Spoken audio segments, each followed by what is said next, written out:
यही स्ट्रैटेजी आज एप्पल और दूसरे स्मार्टफोन मैन्युफैक्चरर्स भी फॉलो कर रहे हैं। ये कंपनियां बड़ी ही चालाकी से नए कलर और डिजाइन के साथ हर साल अपने नए स्मार्टफोन लॉन्च कर देती हैं, जो एक्चुअली पुराने मॉडल से कुछ खास अलग या स्पेशल नहीं होते हैं, लेकिन फिर भी लोग खुद को अपडेटेड रखने, शो ऑफ करने और अपना स्टेटस मेंटेन करने के लिए इन नए मॉडल्स को खरीद लेते हैं। और दोस्तों, इस मामले में एप्पल का नाम सबसे ऊपर आता है, जो साल 2011 से हर साल सितंबर के महीने में एक बहुत बड़े इवेंट के जरिए एक नया आईफोन लॉन्च करता है और हर बार उसका प्रॉमिस होता है द बेस्ट आईफोन एवर।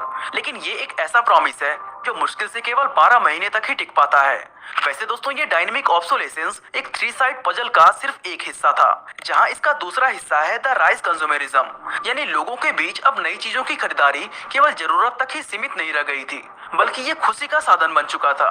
असल में दोस्तों, किसी भी चीज को खरीदने के बाद कस्टमर को एक शॉर्ट टर्म हैप्पीनेस मिलती है।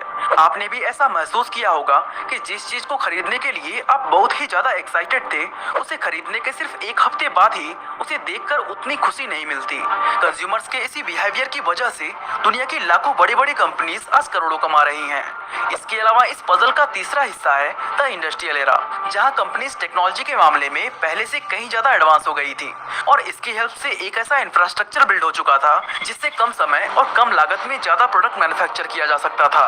इस तरह इन सब चीजों के साथ मिलने से मार्केट आज से काफी साल पहले ही नई कलर, डिजाइन और नए मॉडल से भर गई थी, जिसकी वजह से लोग शॉपिंग में हद से ज्यादा इंटरेस्ट लेने लगे।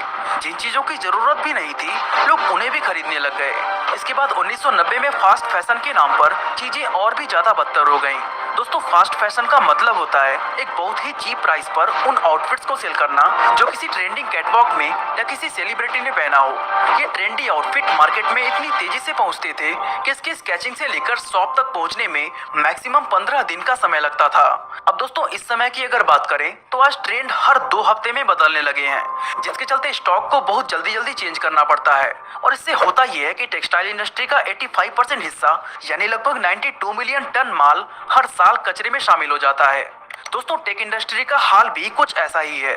हमारी लाइफ में इलेक्ट्रॉनिक्स का इस्तेमाल इतना ज्यादा बढ़ गया है कि हर साल 54 मिलियन टन ई वेस्ट पैदा हो रहे हैं और अफसोस की बात यह है कि इसमें से सिर्फ 20% ही रिसाइकल हो पाता है। लेकिन हमें इस सब से कुछ खास लेना देना नहीं है। हम आज भी कंपनियों के बनाए उसे 100 साल पुराने ट्रैप में फंसे हुए हैं। ये कंपनीज आज और भी सस्ते और घटिया क्वालिटी के प्रोडक्ट्स बना रही हैं ताकि हम उस चीज का इस्तेमाल लंबे टाइम तक ना कर सकें। और ट्रैप में बुरी तरह फंसाने के लिए कंपनीज के पास अब क्रेडिट कार्ड से शॉपिंग करवाने का भी ऑप्शन मिल गया है, यानी जो लोग इसे अफोर्ड नहीं कर सकते वो भी इनसे बचे ना रहें।